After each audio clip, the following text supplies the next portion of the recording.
Hello guys, good morning to all of you. आप सभी का यूट्यूब के पाल एकेडमी में स्वागत है। आज हम लोग कक्षा 12वीं के हिंदी गद्य खंड में संकलित प्रोफेसर जी सुंदर रेड्डी द्वारा लिखित भाषा और आधुनिकता नामक शीर्षक को पढ़ेंगे। देखिए, इन्होंने भाषा पर कितना जोर दिया। यह अभाषी मतलब हिंदी अभाषी होते हुए भी ये तेलुगु में अपनी रचनाओं को लिखते थे, लेकिन हिंदी भाषा से इतना प्रेरित हुए कि यह रचनाओं को हिंदी में भी लिखने का जो इनका प्रचलन था जारी रखा। तो ये मैं कह सकता हूँ कि ये बोली आन है मेरी, विरासत मान मेरा है, यही पहचान है अपनी, यही अभिमान मेरा है। ये हिंदी भाषा के लिए कही गई है। किसी भी और भाषा में करे संवाद क्यों मित्रों, किसी भी और भाषा में करे संवाद क्यों मित्रों, हमारी शान है हिंदी, ये हिंदुस्तान मेरा है, ये हिंदुस्तान मेरा है। आइए आज हम लोग फिर पाठ परिचय पहले देखते हैं कि प्रस्तुत निबंध भाषा और आधुनिकता में लेखक प्रोफेसर जी सुंदर रेड्डी ने भाषा और आधुनिकता पर विशेष रूप से बल दिया है। इस लेख में उन्होंने वैज्ञानिक दृष्टि अपनाई है। तुम साइंटिफिक चीज़ों को अपना के देखिए, कितनी लॉजिकल चीज़ों को दिए हैं। उनका मत है कि भाषा परिवर्तनशील होती है। जगह जगह पे देखते हैं कि भाषाओं में कैसे परिवर्तन हम करते हैं। इसीलिए बताएं कि भाषा परिवर्तनशील है, जिसमें नए भाव, नवीन मुहावरे व लोकोक्तियाँ देखते हैं कि भाषा थोड़ा सा और स्वादिष्ट हो जाती है, डेलिशियस हो जाती है, मज़ेदार हो जाती है, जब उसमें नए नए मुहावरों लोकोक्तियों को उसमें इंक्लूड किया जाता है। नई परंपराएं, नई शब्दावली सहजता आती रहती है। भाषा में इन सब के प्रयोग से व्यवहारिकता आती है, जो अंततः भाषा में आधुनिकता लाती है। व्यवहारिकता की दृष्टि से प्रोफेसर जी सुंदर रेड्डी का विचार है कि हमें वैज्ञानिक शब्दों का ज्यों का त्यों ग्रहण करना चाहिए, अर्थात उनका रूपांतरण नहीं करना चाहिए। जो वैज्ञानिक शब्द है जिस रूप में है उसी रूप में प्रयोग करिए, उसका रूपांतरण करने की आवश्यकता नहीं, उसको चेंज करने की आवश्यकता नहीं है। यहाँ देखिए, अध्याय शुरू होता है। किसी भी क्षेत्र में रमणीयता, एकदम आनंदमयता लाने के लिए, मतलब देखते हैं कि कोई भी चीज़ें, अगर कोई नाटक है या कोई भी चीज़ें है, रमणीयता कब लगती है, उसको देख के जब आनंद आए। नित्य नूतनता की आवश्यकता होती। नित्य मतलब प्रतिदिन नूतनता, एकदम नवीन चीज़ों को। जैसे मैं एक टीचर हूँ, मुझे पढ़ाना तो उसमें ये कोशिश करना कि नई से नई चीज़ों को उसमें इंक्लूड करें, दिन प्रतिदिन उसमें नूतनता लाने का प्रयास करें। इसी को दृष्टि में रखकर ही मार्क ने कहा था कि क्षणे क्षणे यन्नो तामुपैति तदेव रूपम रमणीयताया, यानी रमणीयता और नित्य नूतनता अन्योन्याश्रित है।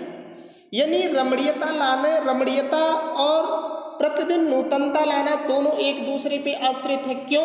क्योंकि रमणीयता तभी आएगी जब आप उसमें नई चीज़ों को इंक्लूड करेंगे, जोड़ेंगे, तभी उसमें मतलब आनंद आए। देखिए, बच्चा क्या है, पुरानी चीज़ों को अगर वो ऐसे पढ़ रहा है तो उसको आनंद नहीं आएगा, लेकिन उसमें कुछ नई चीज़ों को जब जोड़ दिया जाता है तो वह आनंदमय हो जाता है। जैसे प्रतिदिन आप एक ही तरह की डिश, एक ही तरह की भोजन करते हैं, एक दिन जब परिवर्तन होता है तो देखिए कि वह कितनी स्वादिष्ट लगती, अच्छी लगती। ठीक उसी प्रकार इसमें भी रमणीयता के अभाव में कोई भी चीज़ मान्य नहीं होती। अरे भाई, जिसमें आनंद नहीं होगा, नीरस होगा, उसको देखने और सुनने में कोई मजा आता है? नहीं आएगा बिल्कुल। आप कोई गाना सुन रहे हो, कोई भी चीज़ें देख रहे हो, जब मजा नहीं आएगा कहेंगे अरे इसको चेंज करो यार, दूसरा लाओ। नित्य नूतनता किसी भी सर्जक की मौलिक उपलब्धि की प्रामाणिकता सूचित करती है। यानी नित्य नूतनता किसी भी सर्जक की मौलिक उपलब्धि की प्रामाणिकता सूचित करती है। यानी नई चीज़ों को जब आप उसमें इंक्लूड किए, नई चीज़ों को जब लाए, इससे पता चलता है कि आपकी मौलिक उपलब्धि, आपके अंदर क्या गुण है, आप क्या कर सकते हैं इसके विषय में। और उसकी अनुपस्थिति में कोई भी चीज़ वस्तुतः जनता व समाज के द्वारा स्वीकार नहीं होती।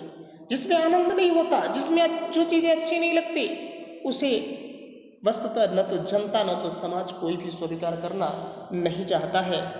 सड़ी गली मान्यताओं से जकड़ा हुआ समाज जैसे आगे बढ़ नहीं पाता, वैसे ही पुरानी रीतियों और शैलियों की परंपरागत लीक पर चलने वाली जो भाषा है वो भी जनचेतना को गति देने में प्रायः असमर्थ रह जाती है।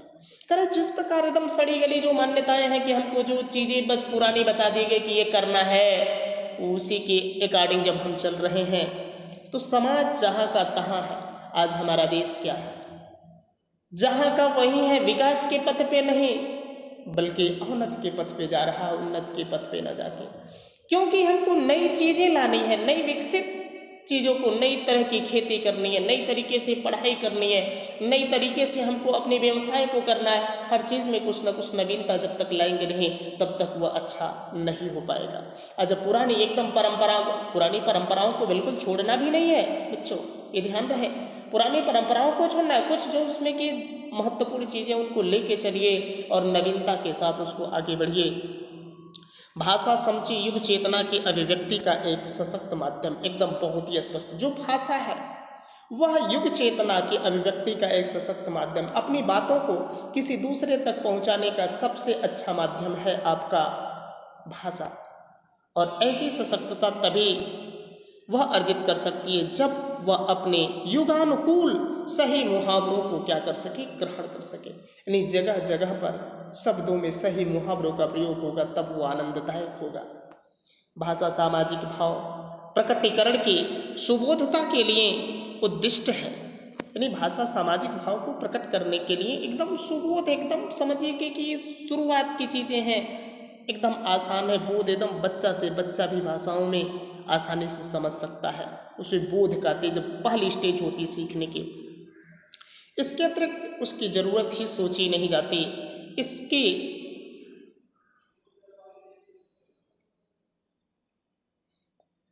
इस उपयोगिता की सार्थकता समसामयिक सामाजिक चेतना से प्राप्त होती है।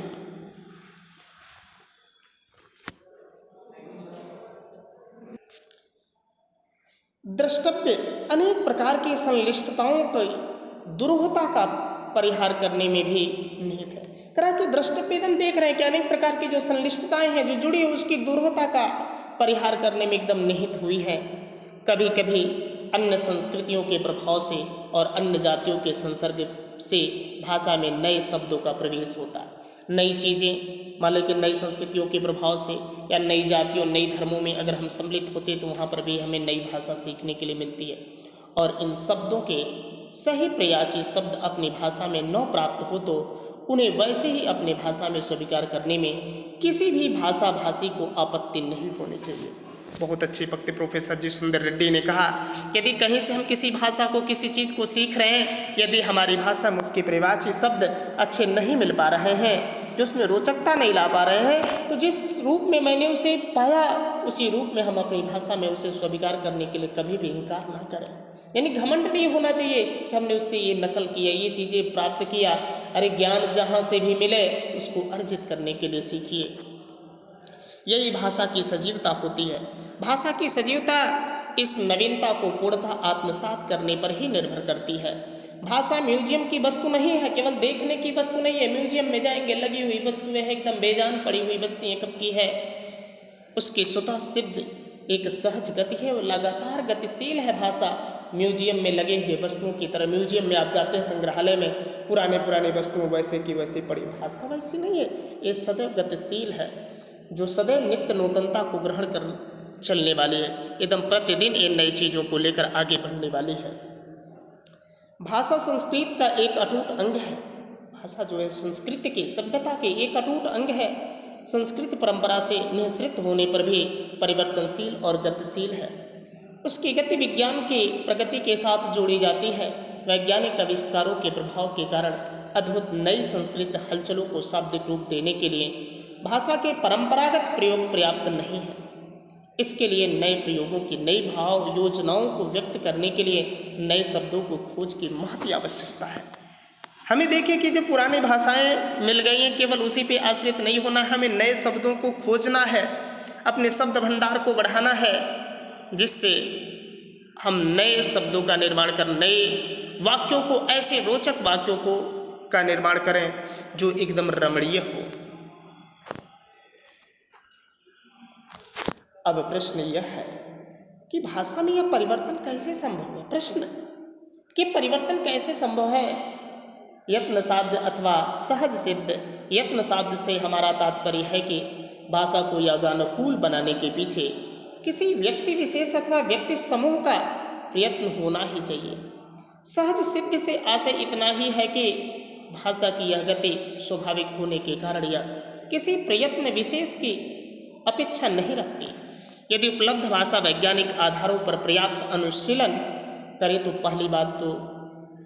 पहली बात ही सत्य सिद्ध होगी। 18वीं सदी में अंग्रेजी भाषा ने और 20वीं सदी में जापानी भाषा ने इस नवीनकरण की पद्धति को अपने कोशिशों से संपन्न बनाया था। हर भाषा की अपनी खास प्रवृत्ति होती है। हर भाषा की शब्द निर्माण अर्थ ग्रहण की दिशा में उसका अपना अलग ही रूप होता है। सब व्यक्ति की जब अलग अलग पहचान अलग अलग रूप है तो इसकी क्यों नहीं उस विशेष प्रवृत्ति के रूप को ध्यान में रखकर ही बिना उस भाषा की मूल आत्मा को विकृत बनाए हम अन्य भाषागत शब्दों को स्वीकार कर सकते हैं। चंद रूपगत परिवर्तनों के साथ यह काम एशिया और अफ्रीका जैसे वैज्ञानिकों एवं साहित्य सृजन की दिशा में पिछड़े हुए देशों में और सब पर होना चाहिए और इसकी अत्यंत आवश्यकता भी है। भाषा की साधारण इकाई शब्द के अभाव में भाषा का अस्तित्व ही दुरूह है। यदि भाषा में विकासशीलता शुरू होती है तो शब्दों के स्तर पर भी दैनंदिन सामाजिक व्यवहारों में हम कई ऐसे नवीन शब्दों का इस्तेमाल करते हैं जैसे अंग्रेजी, अरबी, फारसी आदि विदेशी भाषाओं से उधार लिए गए हैं। वैसे ही नए शब्दों का गठन भी अनजाने में अनायास ही हो जाता है। ये शब्द अर्थात उन विदेशी भाषाओं से सीधे अविकृत ढंग से उधार लिए गए शब्द भले ही काम चलाऊ माध्यम से प्रयुक्त हों, साहित्यिक दायरे में कदापि ग्रहणीय नहीं। यदि ग्रहण करना पड़े तो उन्हें भाषा की मूल प्रकृति के अनुरूप साहित्यिक शुद्धता प्रदान करना पड़ता है। यहाँ प्रयत्न की आवश्यकता प्रतीत होती है। यानी जब भी हमें नई चीज़ों को खोज करना तो हमें परिश्रम करना पड़ेगा। जिस तरह से बता रहा है कि विज्ञान को खोजने के लिए हमें रिसर्च करने की आवश्यकता है, उसी प्रकार प्रोफेसर जी सुंदर रेड्डी जी कह रहे हैं कि हमें एक भाषा में नवीनता, नूतनता और रमणीयता लाने के लिए हमें भी दिन प्रतिदिन नए शब्दों की खोज करने की आवश्यकता है। तब इस भाषा का विकास संभव है, वरना एक म्यूजियम में बने हुए जो वस्तु रखी गई उसकी हालात हो जाएगी। और एक प्रश्न यह है कि कौन इस साहित्यिक शुद्धिकरण का जिम्मा अपने ऊपर ले सकता है। कहता है कि भारत के लोगों में तो यही दिक्कत है, आखिर इसकी जिम्मेदारी लेगा कौन। हिंदी भाषा के नवीनीकरण शुद्धिकरण के लिए भारत सरकार ने अब तक काफ़ी प्रयत्न किया। इसके लिए सन 1950 ईस्वी में शास्त्रीय एवं तकनीकी शब्दावली आयोग की स्थापना की गई, जो विज्ञान की हर शाखा के लिए योग्य शब्दावली निर्माण कर रही है। हिंदी साहित्य सम्मेलन ऐसी अच्छी संस्थाओं ने भी इस दिशा में कुछ महत्वपूर्ण काम किया। राहुल संकीर्तन, डॉक्टर रघुवीर सिंह, मूर्धन्य मनीषियों ने भी इस काम को पहल अपनी अभिरुचि के कारण अपने ऊपर लेकर गतिशील बनाने की कोशिश की। राहुल संकीर्तन जानते हैं, अथातो घुमक्कड़ जिज्ञासा उन्होंने लिखा है। यानी घूमने से ही व्यक्ति के मस्तिष्क का विकास होता है, विशेष मतलब उनका फोकस इसी पे रहता है। अब तक इस दिशा में जो कुछ भी कार्य हुआ है वह अपर्याप्त ही है, क्योंकि यह कार्य अपनी शैशवकालीन दशा से गुजरकर आगे बढ़ नहीं सकी। इसकी प्रगति के अवरोध में दो वर्ग बाधा डालते हैं। प्रथम वह वर्ग जो अपने शुद्ध साहित्यिक दृष्टि के कारण आम प्रचलित उन पराये शब्दों को यथावत ग्रहण करने में संकोच करता है। दूसरा वह वर्ग जो अपने विषय में पारंगत होने पर भी साहित्यिक व भाषा वैज्ञानिक पृष्ठभूमि के अभाव में उन प्रयुक्त विदेशी शब्दों को मनमाने ढंग से विकृत कर अपनी मातृभाषा में थोपना चाहता है। आजकल कई प्रादेशिक सरकारों ने अपनी प्रांतीय भाषाओं में उच्च स्तरीय पाठ्य पुस्तकों के निर्माण के लिए कई आयोगों की स्थापना की है। हम आशा करते हैं कि आयोग उपयुक्त उन बाधित तत्वों से हटकर अपना काम सुचारू बना सके। विदेशी शब्द जिन्हें अपनी प्रांतीय भाषाओं में ग्रहण करने की आवश्यकता है, खासतौर पर दो तरह के होते हैं, वस्तु सूचक और भाव सूचक। विज्ञान की प्रगति के कारण नई चीज़ों का निरंतर आविष्कार होता रहता है। विज्ञान की प्रगति के कारण जब कभी नया आविष्कार होता है तो उसे एक नई संज्ञा दी जाती है। नया, जिस देश में उसकी सृष्टि की जाती है वह देश उस आविष्कार के नामकरण के लिए नया शब्द बनता है। वही शब्द अन्य देशों में बिना परिवर्तन के वैसे ही प्रयुक्त किया जाता है। यदि हर देश उस चीज़ के लिए अपना अलग अलग नाम देता रहेगा तो उस चीज़ को समझने में ही दिक्कत होगी। यानी मान लीजिए कि जो भी चीज़ें आपके भारत में अगर रिसर्च हुई, मंगलयान ही, तो दूसरे जगह भी अगर रिसर्च हुई तो उसका मंगलयान भी अगर वो काम कर रहा है, क्योंकि उसको स्वीकार करना पड़ेगा। अपने वहाँ वो दूसरा नाम देगा, हम दूसरा नाम देंगे, तीसरा अलग नाम देगा, तो उसको पहचानने में ही दिक्कत होगी। बहुत है तो ऐसा ही काम कर रहा, मंगलयान 1, मंगलयान 2, मंगलयान 3। जैसे रेडियो, टेलीविजन, स्पुतनिक। अच्छा, यहाँ उदाहरण दिया, रेडियो से रिसर्च हुई, पूरे देश में हर जगह रेडियो ही है। टेलीविजन है तो टेलीविजन है। स्पुतनिक जो ग्रह बनाए जा रहे हैं, प्रायः सभी भाषाओं में इनके लिए एक ही शब्द प्रयुक्त है। और एक उदाहरण देखिए, सीढ़ी लगाना। ऊपर चढ़ने के लिए अनादिकाल से भारत में एक ही साधन मौजूद है, सीढ़ी। औद्योगिक क्रांति ने आवश्यकता के अनुसार और भी कई तरह के सीढ़ियों का निर्माण किया, जैसे लिफ्ट, एलिवेटर, एस्केलेटर आदि। भारतीयों के लिए ये बिल्कुल नए शब्द हैं और इसलिए भारतीय भाषाओं में इसके लिए अलग अलग नाम द्रष्टव्य नहीं होते। इस स्थिति में उन शब्दों को यथावत ग्रहण करने में कोई बाधा नहीं होनी चाहिए। फ्रेंच और लैटिन भाषाओं में अंग्रेजी ने ऐसे ही कई शब्दों को आत्मसात कर लिया और अंग्रेजी से रूसी ने कभी कभी एक ही भाव के होते हुए भी उसके द्वारा ही उसके अन्य पहलू अथवा स्तर साफ व्यक्त नहीं होते। उस स्थिति में अपनी भाषा में ही उपस्थित विभिन्न पर्यायवाची शब्दों का सूक्ष्म भेदों के साथ प्रयोग करना पड़ता है। ऐसे उष्ण एक भाव है। जब किसी वस्तु की उष्णता के बारे में कहना हो तो हम उष्मा कहते हैं। गर्मी देती, हीट देती है तो उष्मा ही कहते हैं। और परिणाम के संदर्भ में उसी को हम ताप कहते हैं, टेम्परेचर कहते हैं। वस्तुतः अपनी मूल भाषा में उष्ण, उष्मा, ताप, इनमें उतना अंतर नहीं है जितना हम अब समझते हैं। पहले अभ्यास की कमी के कारण जो सब कुछ कटु या विपरीत से प्रतीत हो सकते थे, वे कालांतर में मामूली शब्द बनकर सर्वप्रचलित होते हैं। नवीनीकरण में कितना ही प्रशस्त कार्य क्यों न हुआ हो, उस प्रक्रिया में यह भूलना नहीं चाहिए कि भाषा का मुख्य कार्य सुस्पष्ट अभिव्यक्ति है। यदि सुस्पष्टता एवं निर्दिष्टता से कोई भी भाषा वंचित रहे तो वह भाषा चिरकाल तक जीवित नहीं रह सकेगी। नए शब्दों के निर्माण में भी यही बात सोचनी चाहिए। इस संदर्भ में यह भी याद रखना चाहिए कि हम पूर्वाग्रहों से मुक्त होकर उस शब्द की मूल आत्मा तथा सार्थकता पर उन्मुक्त विचार कर सकें। अंग्रेजी भाषा शासकों की भाषा रही और भाव दास्ता की निशानी है। ऐसा सोचकर यदि हम नए शब्दों का निर्माण करने में लग जाएं तो नुकसान हमारा ही होगा, अंग्रेजों का नहीं। उर्दू में प्रयुक्त अरबी और फारसी के शब्दों को जो इस्लाम धर्म को ज्ञापित करने वाला है, हिंदी वाले त्यागना आरंभ करें तो हिंदी भाषा सहज भाषा न रहकर एकदम बनावटी बनेगी। यदि यह नवीनीकरण सिर्फ कुछ पंडितों की व आचार्यों की दिमाग की कसरत ही बनी रहे तो भाषा गतिशील नहीं होती। देखिए कितनी अच्छी पंक्ति कहा, कुछ विद्वान समझते दिमाग की कसरत ही है, कुछ नहीं है, तो गतिशील नहीं हो सकती। भाषा का सीधा संबंध प्रयोग से। जब तक प्रयोग नहीं करेंगे, प्रैक्टिकल नहीं करेंगे, तब तक उसका कोई भी अस्तित्व नहीं है।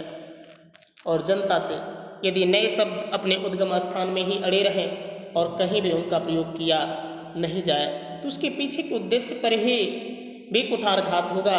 इसके लिए यूरोपीय देशों में प्रेषण के कई माध्यम हैं। शब्द, दृश्य विधान, वैज्ञानिक कथा साहित्य आदि।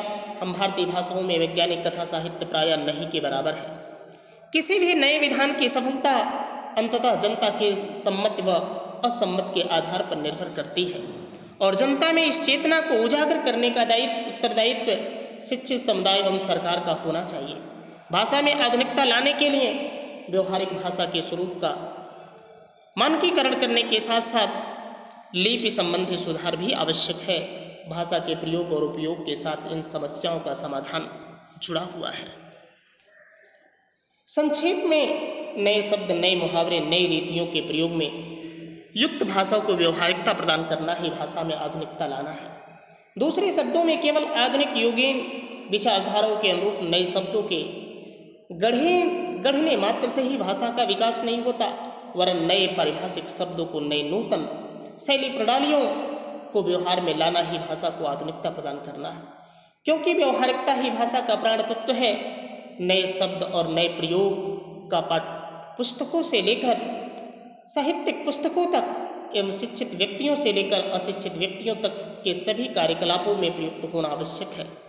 इस तरह हम अपनी भाषा को अपने जीवन की सभी आवश्यकताओं के लिए जब प्रयुक्त कर सकेंगे, तब भाषा अपने आप आधुनिकता आ जाएगी। प्रोफेसर जीत सुंदर रेड्डी का कुछ क्रिटिकल वर्ड दिया। उद्देश्य मनुष्योद्देश्य, उद्देश्य रखने वाली। परिहार में निवारण या निराकरण, स्वतः सिद्ध, अपने आप प्रकट अथवा सिद्ध होने वाले। रमणीयता यानी सुंदरता, ऐच्छिक इच्छा पर आधारित। प्राण तत्व में आत्मा, नूतन में नई, प्रयुक्त में प्रयोग होना, सार्थकता में उपयोगिता, पूर्वाग्रह, पहले से स्थापित धारणा। इस तरह से हम लोगों ने इस गद्य वाले भाग को पढ़ लिया। इनकी जीवनी आपको मिल जाएगी कल, और इसके बाद से इसके गद्यांश आधारित प्रश्नों के हल भी मिल जाएंगे। Thanks for watching the video.